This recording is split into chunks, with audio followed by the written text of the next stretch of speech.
अस्सलाम वालेकुम, मैं हूं मुस्तफ़ा एहसान। आप देख रहे हैं PNN TV। आगे बढ़ें और आपको बताएं कि मसनूई महंगाई पैदा करके अवाम को लूटने वालों का मुहासबा नागज़ीर है।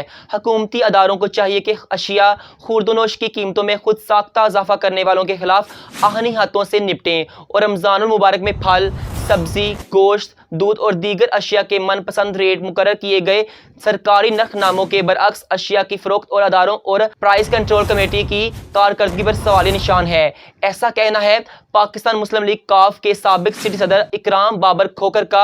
इनका मजीद कहना था कि रमजान बाजारों और यूटिलिटी स्टोर्स पर भी अवाम को गैर मियारी अशिया की फराहमी जारी है, जिसका सख्ती से नोटिस लिया जाए। चौधरी परवेज इलाही के दौर में अवाम को महंगाई से बचाने के लिए नाजायज मुनाफाखोरों को नकेल डाली गई। एक बार फिर आपको बताएं, पाकिस्तान मुस्लिम लीग काफ गुजरांवाला के साबिक सिटी सदर इकराम बाबर खोकर का बयान सामने आया है, जिसमें इन्होंने मौजूदा हुकूमत पर तनकीद की है और कहा है कि अवाम पर महंगाई के बोझ को कम किया जाए।